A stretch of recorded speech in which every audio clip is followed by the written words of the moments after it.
Hey y'all, welcome back. Today's video is a requested video, and today's video is going to be on the Duramax. So somebody had asked me to do a fuel filter change on my 06 and show how I do it, so y'all stay tuned.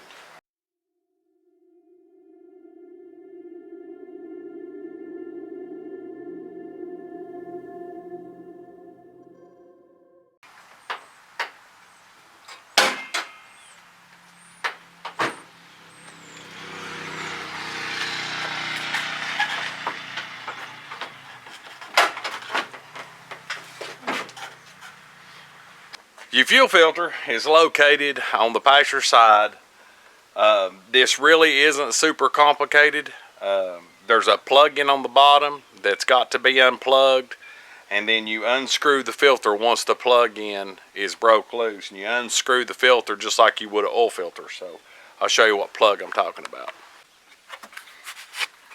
Now here's your filter, then here is your plug-in. This one has been off so many times it's probably broke, but anyway, there's a little clip, as you can see there on the back, and you just press, take your fingers and separate it. Now that you're unplugged, you'll see that this filter steps down. Now what I do is I use a wrench, an oil filter wrench. Okay, you're going to take your oil wrench and line it up. There ain't much room in here, so you're going to pull back and pull to you. Just work that back and forth. It shouldn't be this tight, but this one is. Then once you feel it loosen up, just go ahead, slide your oil filter wrench back out and unscrew it. Of course, you're going to go clockwise, and you want to make sure that when you go to pull this out, that it has the O-ring, this O-ring still on the filter. You don't want it to be on this housing and ended up costing you a leak, because the new one of course comes with it. So we'll dump this and I'll show you what to change. And just take it loose. It'll screw right out.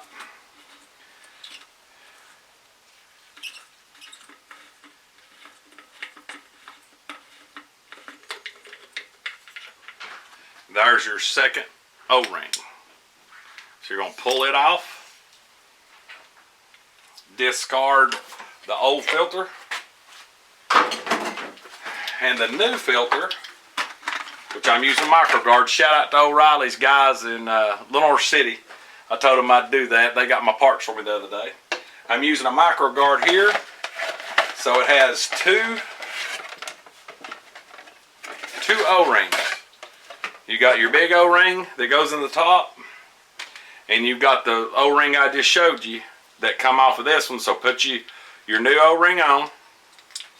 No sense to put any Teflon tape or anything on it.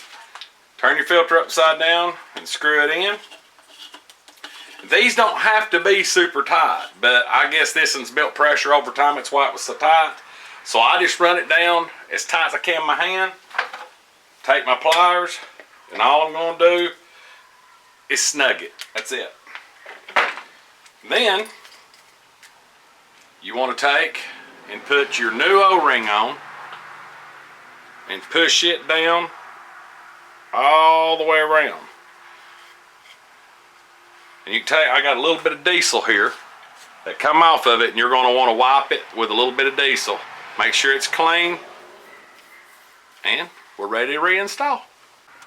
Alright, now that we got everything situated, just going to put the filter down in there, slide it back up, screw it back on, and take and just hand tight. That's all it needs. All you want to do is compress that,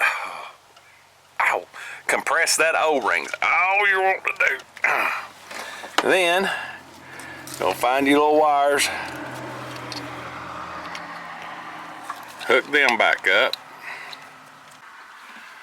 You want to make sure that screw is backed up to where there is no pressure. And then you're going to pump. I know it's kind of hard to see, but you watch that back screw.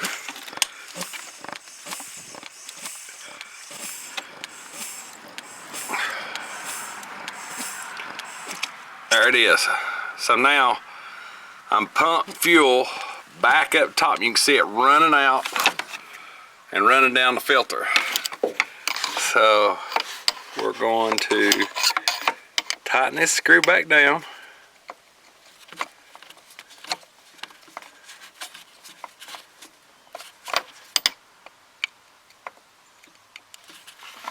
And lock it down. Now I know there'll going to be some comments in about not adding fuel to the fuel filter. I have done that, but I only put half a filter of diesel. When I put it back on, I always pump it back. And the main reason being, diesel is so slippery when you go to slide your filter down in there to get it in place to screw it back on, it'll slip out of your hand, fall. I've had all kind of stuff happen. So to me, if I put any fuel in it, it's very little. Now this was with no fuel, no crank, no nothing. That was just using the little pump to siphon the diesel from the tank and fill that up. But make sure when you open that screw, you let the air off first. There'll be air trapped in there with you pumping it. When you hear it hiss, you'll automatically get fuel to the top. So now we'll reset our fuel counter. Okay, now that we're in here and set up, you're going to take and press the bottom button till you see your oil and filter. There's filter. So you're going to come over here and hit the arrow key and hold it down till you see that go to reset. There it is. Zero it. Fuel filter life reset. Press this button again and we're back to 100%. And that's it. You can turn your switch off. Well, it's that easy. You know, I've had several requests and about this and different things on the LBZ on the 06 Duramax, and it's a 2006 Chevy 3500 Duramax. Of course, it's got the Allison 6-speed and everything behind it. But anyway, I hope that helps you. I hope this is the one that requested. I hope this helps you out on that. And we'll be going to do the oil change and a few other things on the next video. So y'all stay tuned. We'll add this to the Silverado playlist. And as always, God bless. We'll catch you on the next video. See you.